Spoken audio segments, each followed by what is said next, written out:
muka ga ya dace mu ba da gudunmawa domin mu gina ta. Ina so in jawo hankalin mutane musamman gwamnatoci na ƙasar nan wanda ba su ma gane ma me ake ba, wanda suka tafi suna rufe makarantu waɗanda suka shafi irin waɗannan yara, suna zaton wata gwaninta suke yi. Wannan ba daidai ba ne. Ina jin ba su ma gane ma me ake ciki ba. Dukkanin wannan makarantu na 'yan mari ba makarantu ne wanda ko wani guri wanda suke zuwa suna sato mutane suna gallaza musu ko su ne musu wasu abubuwa ba.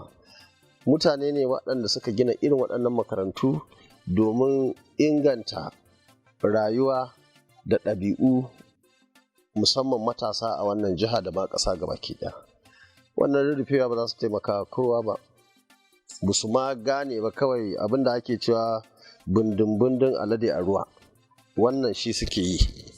Ina jawo hankalinsu da su je su zauna da wa'annan masu makarantu su ga menene matsalolinsu, me yaya za su taimaka musu.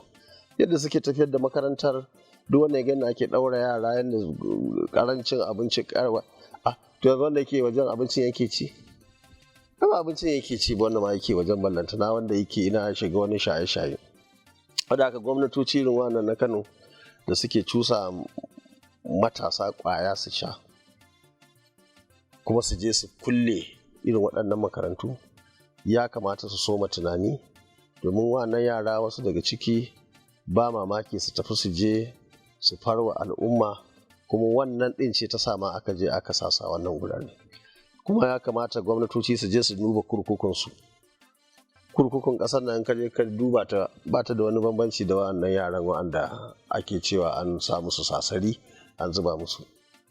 Da yawa ni kaina na shiga kurkuku da yawa a cikin ƙasar nan. In ka je ka ga hamamin da yake fita daga cikin tagogin inda mun suke, ko karanka ko tinkiyarka ko saniyarka ba za ka sa cikin wannan gurare ba. Kurkuku da ake yin ta dama ana yin ta ne don gyara halaye, a yi sa gado mai kyau, a sa wani tsari wanda mutum zai karatu, a sa wani tsari wanda yake za a zo a koyar da mutum harkar addini, harkar rayuwa, a yi masa nasiha abin da ya kawo shi gurin in ya fita kar'i da sauran saka ake. Amma zan ka shiga cikin kurkuku kamar wannan yaron ne wanda ya buɗe wannan, kamata ya ma je buɗe kurkuku, kowa ya fita ya tafi ya je abin da zai yi. Duk wannan abubuwa ne wanda suke marasa daɗi, wanda muke fara shugabanni za su gane. In na komo magana da kake ta harkar da ta ilimin, musamman matasanmu wanda muka kai ƙasar Indiya mutum 250, wanda bayan an kai su dama ne alkawarin zan je na gansu, mun tattauna da su a gurup ɗinsu makarantu guda 4 da kuma kowane ɗaiɗai wanda ya kamata mu zauna mun yi magana, da kuma hotuna duka mun ɗauka da su domin dai mu ga matsalolinsu. Duk mutumin da ya bar gida ba zai ce ba zai samu matsala ba. Ka tafi ma wani daga cikinsu ba na jin ya taɓa barin gidansa ko Najeriya ya yi kwana 10. To wannan abu ne wanda yake mun musu bayani, mu iyaye da sauran al'umma bayani, dole sai da sadaukar da kai. Duk wanda yake son ya zama wani, duk wanda yake son inganta rayuwarsa, ba za ka yi ta kana gida kana bacci kana mafarki ba. Dole sai ka tsaya ka jajirce, ka tsaya ka yi ƙoƙari. Alhamdulillahi, da rahoton da na gani daga gurinsu da wanda muka samu daga makaranta, sai mu gode wa Allah, suna nan suna ci gaba da karatu, kuma in Allah yarda nasara tana nan tafe a kansu a kanmu gabaki ɗaya. Kuma akwai wanda suke Islamic studies da Arabic wanda su za su tafi waɗansu ƙasashe, suna nan muna ci gaba da ƙoƙarin yadda za su yi su tafi, saboda ba a irin wannan karatu a wannan ƙasa. Za mu ci gaba da bakin iya ƙoƙari mu tabbatar da cewar zamansu na can wanda aka kai su sun sami wato nutsuwa daidai gwargwado. Bayan dukkanin wannan package da muka yi, wanda yake na abincinsu, na gurin kwanansu, na karatunsu, na registration, dukkanin abin da ya kamata dai muna ba su ɗan allowance, wanda mutum ko zai sai sabulu ko zai sai wani abu wanda baya cikin wannan tsari. Saboda haka muna gode wa Allah da ya bamu wannan dama, kuma na tabbata idan wannan matasa suka dawo jihar Kano, to abin zai yi sha'awa kwarai da gaske. Wannan muna fatan iyaye da kuma mata waɗanda suke musamman mata wanda suke da maza wanda suka yadda suka tafi da su ci gaba da inganta ko ƙarfafa musu gwiwa domin su ci gaba da karatu yadda za su yi su gama. Lokacin da aka ɗauka shi dama maganin duk wani abu da aka sa rana kamar ya zo, wannan lokaci sun tafi yanzu ka kirga kaga lokacin ya so maja, wata 18 ne yanzu an ɗebe 1 ko 2 daga ciki, wanda nan da lokaci kaɗan za a ga lokaci ya zo sun dawo kamar inda wancan da muka tura muna gwamnati wanda kusan duk baki ɗayan sun dawo suna nan suna ci gaba da ayyuka.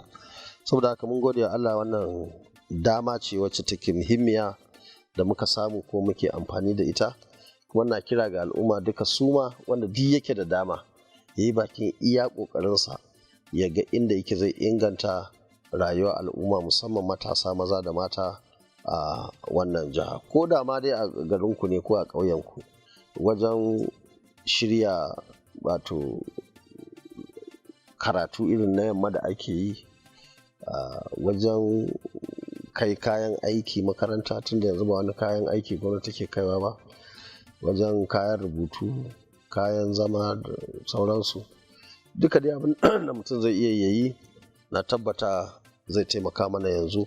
A kwana-kwanan nan na ga akwai jihohi da suka fara, na gano jihar Katsina sun fara shirye su ma yadda za a yi dole kuma sai ta tallafa a wannan jihar. Bayan wannan a yau din nan ma ke samun labarin cewa gwamnan jihar Zamfara shi ma zai tura mutane kimanin kusan gida 100 zuwa ƙasashen waje. A baya akwai wani jarumi shirin fina-finan Hausa wanda shi ma a ta bakinsa ya ce ya yi koyi da abin da suka tafi gida da tarbiyyar zaɓen ba su yi na tura ƙasashen yara a ƙasashen kwaya, na tura na taimakawa yara a ɓangaren ilimi. Don da daɗe ne za ka ce game da rabuwa al'umma su masu shiga cikin wannan tsari. To akwai ina jin ko Ahmed Musa ne ko? Akwai Adam A. Zango wanda shi Ahmed Musa na ga ya tura ta wannan makaranta ta Skyline. Makarantar Skyline wanda duk ya shiga wannan makaranta kamar ya shiga Skyline ne wacce take Dubai da kuma inda suke da campus daban. Saboda haka muna gode masa da shi ma Adam A. Zango, na jin ita a Zaria ne ko Kaduna State ko? A Kaduna ne. To wannan duka misalai ne wanda ya kamata mutane su ɗauka, wanda suke ba sai kayi mutum 100 ba sai kayi 10 ba, ko ɗaya za ka iya yi ka taimaka. Wannan ɗayan in aka yi sa'a sai ka ga ya zo ya zama ba alheri a kansa kaɗai ko a kanka kai da ka taimake shi ba, sai zama alheri ga al'umma gabaki ɗaya. Muna fatan mutane za su yi koyi da su domin tabbatar da cewar matasa sun sami harkar ilimi, saboda shi ilimi tafiyarsa layinsa yana tafiya da arziki da daraja da mutunci da duk wani abu za ka faɗa dai wanda yake mai kyau. Shi kuma jahilci dama saɓanin haka ne, duk wani wanda yake babu harkar ilimi to kaga akwai matsala. Saboda haka muna fatan mutanenmu za mu daɗa tsayawa mu zage mu yi abin da ya dace. Ranka ya daɗe, a kwana-kwanan nan an yanke hukunci a kan shari'a ta Argentina a kan Yusuf aikin Kano. Ranka ya daɗe, ko za ka yi cewa na baka wannan? To gaskiya duk wanda ya san abin da ake yi ko ya ga abin da ake, ya san dukkanin wannan shari'a mu a fahimtar mu akwai zalunci a ciki.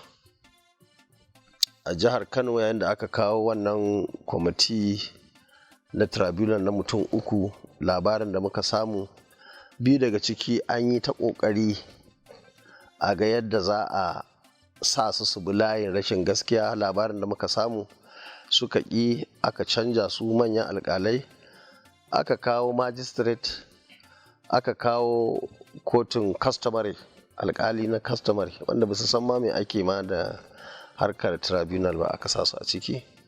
A ƙarshe aka zo kowa ya ga abin da aka yi, tunda ko da baka karanta shari'a ba ko law, akwai abubuwa wanda suke mai hankali ma zai gane. Kuma mun zaɓi manya-manyan alƙalai guda 7, san guda 7 banda kuma lauyoyi wanda ba su da iyaka wanda suka taimaka musu. Kowa ya yi mamaki, kowa ya yi takaici. Haka ma da aka tafi appeal a Kaduna, sai da aka kafa kwamiti, tribunal appeal kwamiti wanda zai zo ya yi. Ana cikin yi labarin da muka samu ma sai da wasu suka sayi tikitin tahowa. Haka aka yi ta bubbuga wayoyi cewar kar su zo, aka sake wasu, aka sake wasu. Abin ya zama dai wasan yara, kowanne sai wanda aka san cewar zai yi abin da ake so.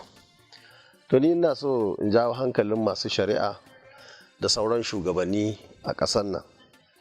Irin abubuwan da ake yi gaskiya ba zai haifar wa kowa ɗa mai ido ba. Wannan abubuwa na zalunci da ake na sassa su suka kawo Boko Haram, su suka kawo wannan sace-sacen shanu, har kuma yanzu ya zo ya zama sace-sacen mutane. Ko yau da na je local government ɗinmu, wani dagaci na Jirgwai an je an ɗauke shi 12 dare da ya wuce. Wannan 12 na dare da aka ɗauke shi har yanzu babu labari. Akwai wani dagacin ma da aka je aka gaya masa, jami'an tsaro suka ce da shi ya gudu. Duk irin waɗannan abubuwa ne waɗanda suke marasa daɗi, wanda kai kana zaton kai jami'in tsaro ne kai, ko malami wani mai alkali ne da kai, ko ɗan siyasa ne kai. In dai shugabanci ya ci gaba da zalunci, musamman kuma na abin da yake ya shafi shari'a. Domin da yawa daga cikinmu da muke ta haƙuri a yi mana zalunci mu haƙura, a yi mana zalunci mu haƙura, akwai muna tunanin cewar za a je wani guri wanda yake kotunan nan za su zo su yi mana adalci. Da ya kasance babu adalci ba da za a zauna lafiya. In ko babu zaman lafiya, mutum kowaye shi yana cikin matsala. Saboda haka ne muke jawo hankalin shugabanni, musamman wannan Supreme Court da za mu ci, kuma da muka riga muka ci. Muna sa rai za su yi mana adalci. Wannan adalci shi zai kawo zaman lafiya, shi zai kawo kwanciyar hankali, shi zai kawo su shugabannin ma su samu nutsuwa. Waɗansu sai ka ji suna cewa ai Kano tana da mahimmancin da wai ba za a bar wa 'yan hamayya ba. Ma'ana 'yan Kano ne 'yan hamayya, ba za a ba mutanen da suka yi zaɓe suka zaɓi abin da suke so ba. Wasu sai su ce ai saboda Rabi Kwankwaso. Ba a siyasa saboda wani mutum guda ɗaya ka ce wai ba za ka yi gaskiya ba saboda shi. Kuma waɗansu ba su sani ba, da yawa an waye gari wa'anda suka ci Kano a baya, tun da Buhari so mu zaɓe, kullum yana cin Kano, in ban da wannan zaɓen da ya wuce. Amma kullum yana faɗuwa a Najeriya. Sannan wa'anda suka ci Najeriya kuma su ma sun faɗi Kano kuma suka ci Najeriya. Duk mutane ba sa yi, sai mutum wai ya mai da kansa ya zama sai shi abin da yake so, dole haka za a idan yana da mulki. Ya manta jiya bai da mulki, yau yake da mulki, gobe kuma ko ina so ko baya so wani ne zai yi mulki. Saboda haka mutane ana ta tura mutane bango, ana ta tura mutane bango, mutane suna ta Allah ya isa, mutane suna ta nuna damuwa. Amma shugabanni kamar sun shagala da cewar ai su sai yanda suke so za a yi, lokacinsu ne. To wannan muna ganin ba daidai ba ne.